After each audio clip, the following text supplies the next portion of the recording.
গল্পের শুরুতেই দেখা যাবে প্রমিতা রাঙাকে বলছে, রাঙা আক্কো না ভীষণ মন খারাপ করে আছে, তুই যাবি আরেকটা বার ভেবে দেখ। এরপর দেখা যাবে সেখানে একলব্য আসে। একলব্য এসে রাঙাকে বলছে, তোমরা কি করতে চাইছো বলো তো? ওই একটা জঙ্গলের বাঘ, জঙ্গলের বাঘকে কি তোমরা ধরতে পারবে? কিছুতেই পারবে না। আর তোমরা ওখানে কেন যাচ্ছ? ওখানে গেলে যদি তোমাদের কোনো বিপদ হয়। আর মা, তুমি কি যে করছো, আমাদের কিছুই বলছো না।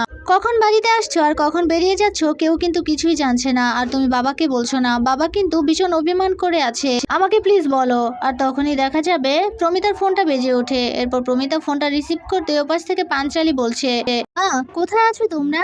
তুমি আমাকে কিছুই বলনি। আর আমি কিন্তু নিউজটা দেখেছি, আমি বাড়ির কাউকেই কিন্তু খবরটা দিইনি। আমার ভীষণ ভয় করছে মা, তোমরা তাড়াতাড়ি বাড়িতে চলে এসো। আর জানো তো নিউজে দেখানো হচ্ছে ওই বাঘটা নাকি ছুটে এই শহরের এদিকে আছে, আর বানতলার এদিকে তো অনেক হাউজিং আছে। তোমরা প্লিজ তাড়াতাড়ি বাড়িতে চলে এসো। এরপর প্রমিতা বলছে, পাঞ্চালি শোন, আমি একটা কথা বলি, আমার কথাগুলো মনোযোগ দিয়ে শোন। প্রথমত তুই বাড়ির দরজাটা আর ছাদের দরজাটা আর আশেপাশে জানালাগুলো বন্ধ করে দিবি। এরপর তুই একটা ফোন করবি আমাদের ক্লাবে, সেই ছেলেটাকে ফোন করে বলবি আমাদের পাড়ার ছেলেগুলোকে নিয়ে একত্র হয়ে তারা যেন পাহারা দেয় আর খুব সাবধানে থাকে, কারণ বাঘটা কিন্তু বানপাড়ার এদিকেই আছে, তাই আমাদের পাড়ায় ঢুকে পড়ার সম্ভাবনা আছে। কথা বলতেই ভয় পেয়ে যায় পাঞ্চালি। এরপর পাঞ্চালি বলছে, কি বলছো কি তুমি মা? এরপর প্রমিতা বলছে, হ্যাঁ আমার কথাগুলো শুনে রাখ আর আমার কথা মতোই কাজ কর, আমি রাখলাম। কথা বলে ফোনটা রেখে দেয় প্রমিতা। এরপর প্রমিতা রাঙাকে বলছে, রাঙা আমাদের এক্ষুনি বেরোতে হবে। এরপর রাঙা বলছে, হরে মা আমাদের বেরোতে হবে, বানপাড়ার ওইদিকে তো অনেক হাউজিং আছে, ওই হাউজিং এর ওইদিকে যদি ওই বাঘটা যায় আর এরপর যদি কারো ক্ষতি করে দেয়, আমরা নিজেদের ক্ষমা করতে পারবো না, এক্ষুনি আমাদের বেরোতে হবে। ওই বাঘটাকে ঘুম পাড়িয়ে ওই জঙ্গলে পৌঁছে দিতে হবে মা, আমাদের আর 1 মিনিট তো দেরি করলে চলবে না, চল আমরা যাই। এরপর প্রমিতা রাঙার দিকে তাকাতেই দেখতে পাবে একলব্য রাঙার দিকে তাকিয়ে আছে। এরপর প্রমিতা একলব্যর কাছে গিয়ে বলছে, আমি জানি আক্কু আমার উপর তোদের অভিমান আছে, কিন্তু শোন আমি একটা কথা বলি, আমরা কিন্তু এই সব কিছু করছি আমাদের ভালোর জন্য আর দেশের মানুষের ভালোর জন্য। আমাদের দেশের মানুষ কষ্ট করবে আমি এটা দেখতে পারবো না। আর জানিসই তো আমি কখনো অন্যের ক্ষতি চাই না, আর এই বাঘটা কারো ক্ষতি করে দিতে পারে, তার আগেই বাঘটাকে ধরতে হবে। একথা বলতে একলব্য হেসে বলছে, মা তুমি সবই বোঝো, সবই জানো আর সবার ভালোই চাও, কিন্তু এদিকে বাবার মনটা যে তুমি ভেঙে দিচ্ছ বারবার, আর বাবাকে কিছু জানাচ্ছ না। মা তুমি কি একবার ভেবে দেখেছো বাবা কতটা হার্ট হচ্ছে, বাবা কতটা কষ্ট পাচ্ছে? কথাই বলছে একলব্য। এরপর রাঙা বলছে, আচ্ছা উড়ান বাবু এখন এসব কথা থাক, আর মা তুই কিন্তু বড়বাবুর সাথে কথা বলবি। এরপর প্রমিতা বলছে, হ্যাঁ রাঙা এখন আমাদের এক্ষুনি যেতে হবে। এরপর রাঙা বলছে, মা তুই বরং বাড়ি চলে যা। কথা বলতে প্রমিতা বলছে, রাঙা তুই কি আমাদের কাজ ভুলে গিয়েছিস? আমরা কারো ক্ষতি চাই না, আমরা ভালো করতে চাই মানুষের, আমাদের এটাই কিন্তু এখতিয়ারি আছে।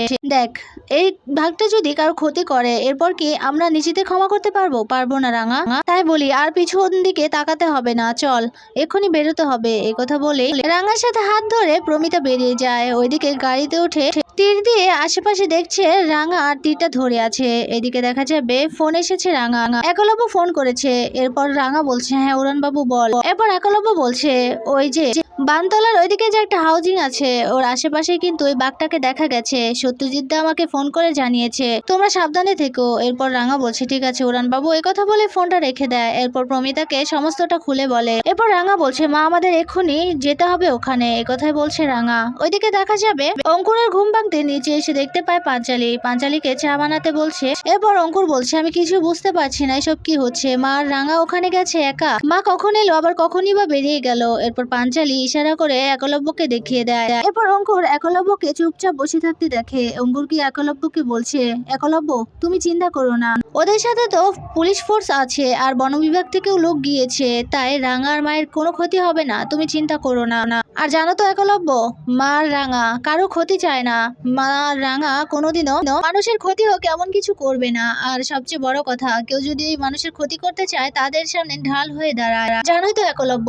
কথা বলতে একলব্য বলছে, হ্যাঁ ওরা তো শুধু মানুষের চিন্তাই করে গেল, বাড়ির লোকদের কথা চিন্তা করলো না, নিজেদের কথা একটিবারের জন্য চিন্তা করলো না। এরপর পাঞ্চালি বলছে, আচ্ছা তোরা একটু শান্ত হ, বাবা যে কোনো মুহূর্তে জেগে যেতে পারে আর শুনলে ঝামেলা হবে। আর ঠিক তখনই সেখানে নবারুণ আসে। নবারুণকে দেখেই চমকে যায় পাঞ্চালি। এরপর নবারুণ বলছে, বা আমার কাছ থেকে তোরাও লুকোচ্ছিস? প্রমিতা রাত্রিবেলা ঘরে এলো আর চলেও গেল। আমাকে কিছু জানানোর প্রয়োজনই মনে করলো না। এরপর পাঞ্চালি বলছে, বাবা তুমি একটু শান্ত হও, মা এসেছিল, প্রথমে তোমাদের ঘরে গিয়েছিল কিন্তু তুমি ঘুমিয়েছিলে বলে কিছু বলেনি। এরপর অঙ্কুর গিয়ে বলছে, বাবা আপনি শান্ত হন, জানেন তো মা এসেছিল গিয়েছে, একটা বাঘ নাকি এই শহরে ঢুকে পড়েছে, পানতলার ওদিকে আছে ওই বাঘটা, ওদিকেই দেখা গেছে, আর সত্যজিৎ তো আহত হয়েছে। ওখানে একটা চোরা কারবারের একটা গ্রুপকে ধরতে গিয়েছিল, বাঘ ধরতেই গিয়েছিল, বাঘটাকে চুরি করে নিয়ে যাচ্ছিল। এরপর সেই সত্যজিৎ সেখানে গিয়ে ওদেরকে ধরছিল আর তখনই সত্যজিৎকে আহত করে। সত্যজিৎ হসপিটালে ভর্তি আছে। সত্যজিৎ ফোন করলো, এরপর মা আর রাঙা চলে গেল। এরপর নবারণ বলছে, ভালোই তো, সত্যজিৎ ফোন করলো আর ওরা চলে গেল, আমাকে একটু জানানোর প্রয়োজন মনে করলো না। আর বাঘটাকে কি ওরা ধরতে পারবে? ওরা কেন গেল? যদি ওদের কোনো বিপদ আপদ হয়ে যায় তখন কি হবে? এরা আমাকে একটু শান্তিতে থাকতে দেবে না। এরপর দেখা যাবে একলব্য টিভিটা অন করতেই সে নিউজে দেখানো হচ্ছে এখনো বাঘটাকে ধরা যায়নি। বন বিভাগের লোকগুলো বাঘটাকে ধরতে অসক্ষম হয়েছে। আর বানতলার ওইদিকে আছে সে বাঘটা, ওইদিকে দেখা যাবে সে বানতলার ওইদিকেই একটা হাউজিং এ গেছে রাঙা, প্রমিতা আর কিছু পুলিশ ফোর্স। ওইখানে গিয়ে একজন দারোয়ানকে বলছে, আমাদের ভিতরে ঢুকতে দে, আমরা জানি এখানে একটা বাঘ আছে, আমাদের ইমিডিয়েটলি খুঁজে বের করতে হবে। এরপর সেই দারোয়ানটা বলছে, না ম্যাম এখানে কোনো বাঘ নেই, আমরা দেখেছি, আর আপনাদের এখানে অ্যালাউ করা একদম উচিত হবে না, আর আমার উপর মহল থেকে অর্ডার আছে, কাউকে বাইরের কাউকে ভেতরে ঢুকতে দেওয়া যাবে না। এরপর রাঙা বলছে, আমাদের ঢুকতে দে, আমরা কারো ক্ষতি করব না। এরপর অফিসার বলছে, এই যে শোনো, এত কথা বলো না, ওনারা যা বলছে তাদেরকে তাই করতে দাও। এরপর সে দারোয়ান বলছে, আমি পারবো না। এরপর রাঙা বলছে, আচ্ছা তোদের সিসি ক্যামেরাটা একটু চেক করতো। একথা বলতেই দেখা যাবে সেই দারোয়ানটা নিয়ে যায় সিসি ক্যামেরা গুলো চেক করতে। এরপর সমস্তটা চেক করা হলে এক পাশে সিসি ক্যামেরা অফ। এরপর রাঙা বলছে, আচ্ছা ওই ক্যামেরাটা অফ কেন? এরপর দারোয়ানটা বলছে, আসলে কয়েক ঘন্টার জন্য ওই ক্যামেরাটা অফ হয়ে গিয়েছিল। এরপর রাঙা বলছে, আমার মনে হচ্ছে ওখানে কোনো গন্ডগোল আছে, ওখানে বাঘটা আছে, আমরা ওখানে যাব। এরপর দারোয়ানটা বলছে, না এর অনুমতি নেই, বাইরের কোনো লোককে আমরা অ্যালাউ করতে পারি না ম্যাম, আমি আপনাদের ঢুকতে দিতে পারি না, আর ওখানে কোনো বাঘটাক নেই, আমরা খেয়াল রেখেছি, আর ওখানে কোনো বাঘই নেই। এই কথা বলতে রাঙা চিন্তিত হয়ে যায়। এরপর বলছে, আমাদের ঢুকতে দিবি না? এরপর দারোয়ানটা বলছে, না ম্যাম অনুমতি নেই, ঢুকতে দেওয়া যাবে না। এরপর দেখা যাবে পুলিশ অফিসার বলছে, আপনি শিওর যে এখানে বাঘটাক নেই? এরপর সেই দারোয়ানটা বলছে, হ্যাঁ স্যার আমরা শিওর। এরপর প্রমিতা রাঙাকে বলছে, আচ্ছা রাঙা, উনি যখন বলছে যে এখানে বাঘটাক নেই, আর আমরা তো কারো কাছ থেকে শুনিনি, আর কিছুক্ষণের মধ্যেই কিন্তু ভোর হতে যাবে, আমাদের উচিত এখন বাড়ি ফিরে যাওয়া। এরপর রাঙা বলছে, মা এখন আমরা কি করে বাড়িতে যাব? এরপর প্রমিতা বলছে, রাঙা এখন আমাদের বাড়িতে যেতে হবে, জানিসই তো বাড়ির কি অবস্থা, আর এখনো পর্যন্ত কোনো মানুষই জাগেনি, আর কেউ দেখতেও পায়নি। একথা বলতেই সে দারোয়ানটা বলছে, হ্যাঁ আর কিছুক্ষণের মধ্যে ভোরের আলো ফুটবে আর মর্নিং ওয়ার্কে মানুষজন বেরোবে, আর যদি তারা দেখতে পায় তখন তো আপনারা খবর পাবেনি, আর সবাই কিন্তু আছে এই হাউজিং এ, আর যদি কেউ দেখতে পেত তাহলে তো এতক্ষণ হইচই কাণ্ড বেজে যেত।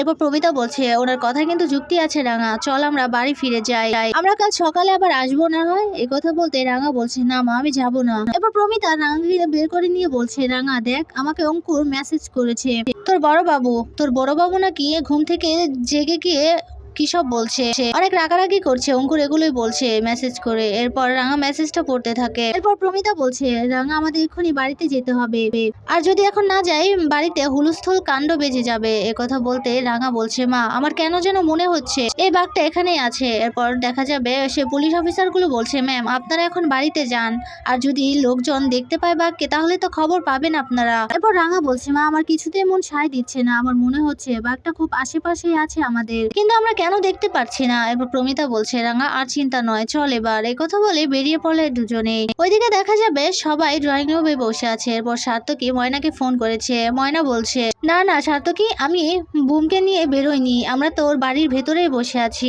আমরা কিছুতেই দরজা খুলে বাইরে বেরোবো না। এই কথা বলতেই দেখা যাবে সার্থকী বলছে, হ্যাঁ ময়না তুমি কিছুতেই ওই রুম থেকে বেরোবে না, তোমার বন্ধুকে বলে দাও দরজা আটকে বসে থাকতে। এই কথা বলতে ময়না বলছে, না ওর সাথে কথা বলো। এরপর ময়নার বন্ধু বলছে, আপনি কোনো চিন্তা করবেন না জামাই বাবু, ময়নাকে আমরা বেরোতে দেব না, আর আমরা দরজা আটকে বসে আছি। একথা বলতেই সার্থকী আবারও ময়নাকে বলছে, আচ্ছা ময়না বুমকে নিয়ে খুব সাবধানে থাকো, এরপর বাঘটা ধরা পড়লে এরপর না হয় এসো। একথা বলে ফোনটা রেখে দেয় সার্থকী। এইদিকে দেখা যাবে পাঞ্চালি বলছে, এত চিন্তা করিস না তো, এনে চাটা খেয়ে নে। একথা বলতে চায়ের কাপটা হাতে দেয় সার্থকী।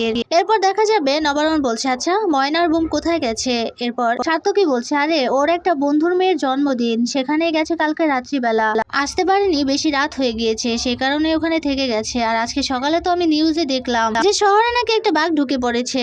কি হচ্ছে সব কিছু বুঝতে পারছি না। আচ্ছা আমরা কি এই শহরে একটুও শান্তিতে থাকতে পারবো না? আমি কিছুই বুঝতে পারছি না, এই কথাই বলছে সার্থকী। এদিকে দেখা যাবে অঙ্কুর বলছে, আচ্ছা মেজদা তুমি কোনো চিন্তা করো না, বৌদি তো বললো বোমকে নিয়ে সাবধানে থাকবে, কোনো চিন্তাই করো না। একথা বলতেই দেখা যাবে একলব্য বলছে, আচ্ছা বৌদি কি আর যাওয়ার সময় পেল না, এখনই বৌদিকে যেতে হলো, একথাই বলছে একলব্য। ওইদিকে দেখা যাবে কলিং বেল বাজতেই পাঞ্চালি দৌড়ে গিয়ে দরজা খোলে, আর দরজায় দাঁড়িয়ে আছে রাঙা আর প্রমিতা। রাঙা আর প্রমিতাকে দেখে সার্থকী বলছে, বাবা এই রাত্রিবেলা বাড়ির বউ আর শাশুড়ি নাকি ঘরের মধ্যে ঢুকছে, তা কোথায় গিয়েছিলে তোমরা, বাঘটাকে ধরতে নাকি? এরপর নবারণ গিয়ে প্রমিতাকে বলছে, বাহ ভালোই, আমার কাছে কোনো জিজ্ঞেস করার প্রয়োজনও মনে করছো না। তা রাঙা তোরা ওই বাঘটাকে কি ঘুম পাড়িয়ে ওই জঙ্গলে ছেড়ে দিয়ে এলি নাকি? এরপর প্রমিতা বলছে, নবারণ শোনো আমার কথা শোনো। এরপর নবারণ বলছে, আর একটা কথাও বলবো না। কি বলবে বলো তো তুমি, যে তুমি আমাদের বাড়ির কাউকে কিছু না বলে তোমার যখন মন চাইছে মাঝরাতে তুমি বেরিয়ে যাচ্ছ, আমাকে বলার প্রয়োজনও মনে করছো না। আচ্ছা তুমি কি আমাকে হার্ট অ্যাটাক করাবে নাকি? তুমি হার্ট অ্যাটাক করালেই কি শান্তি পাবে নাকি প্রমিতা? তুমি জানো আমি একটা দিনও ঘুমাতে পারি না। এরপর প্রমিতা বলছে, কি বলছো কি তুমি নবারণ? এরপর নবারণ বলছে, হ্যাঁ আমি ঠিকই তো বলছি, তোমাদের চিন্তা আমি একটা দিনও ঘুমাতে পারি না প্রমিতা। এই কথা বলে রাঙাকে বলছে, কি রাঙা তোরা কি এমন কাজ করিস যে কাজটা আমাদের কাছে লুকোচ্ছিস? আর তোর শাশুড়ি মাকে নিয়ে তো ভালোই জঙ্গল বেরিয়ে গেছিস, আর এখন কি না যাচ্ছিস বাঘটাকে ঘায়েল করতে। আচ্ছা তুই কি তীর ধনুক দিয়ে বাঘটাকে ঘায়েল করতে পেরেছিস? আর আমি তো শুনলাম মেজ বৌমাও নাকি এখন বাড়িতে নেই। এই কথা বলতে রাঙা সার্থকীকে গিয়ে বলছে, মেজদাদা তুই একদম চিন্তা করিস না, ওই বুম শোনার কিচ্ছু হবে না, আর মেজ বৌদিরও কোনো সমস্যা হবে না, আমরা আছি তো, আমরা দেখছি। এই কথা বলতে সার্থকী বলছে, এই তো এসেছে অহেতুক আদিক্ষেতা, আমি না আমার বোর খোঁজ খবর নিয়েছি, তোদের এত আদিক্ষেতা করতে হবে না। এই কথা বলেই সেখান থেকে চলে যায় সার্থকী। এদিকে দেখা যাবে প্রমিতা বলছে, আচ্ছা তোমরা বাড়ির সবাই এমন করে কেন আছো? আমরা কি কখনো কারো ক্ষতি করেছি? আর আমরা যা করছি এই বাড়ির সবার ভালোর জন্যই করছি, এই শহরের সবার ভালোর জন্যই করছি।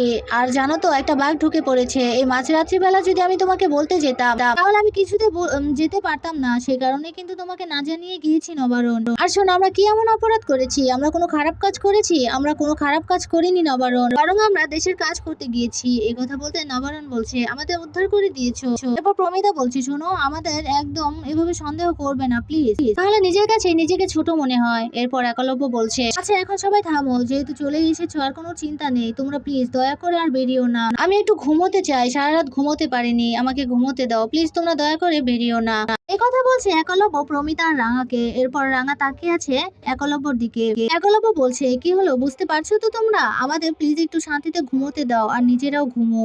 ওই বাঘটাকে ধরার জন্য তো বন দপ্তরের লোকেরা আছে আর পুলিশ ফোর্সও আছে, তোমাদের যেতে হবে না, তোমরা প্লিজ যেও না ওখানে। আর আমি চাই না কারো কোনো ক্ষতি হোক, আর তোমাদের ক্ষতি হলে আমরা কি করে থাকবো বলো তো?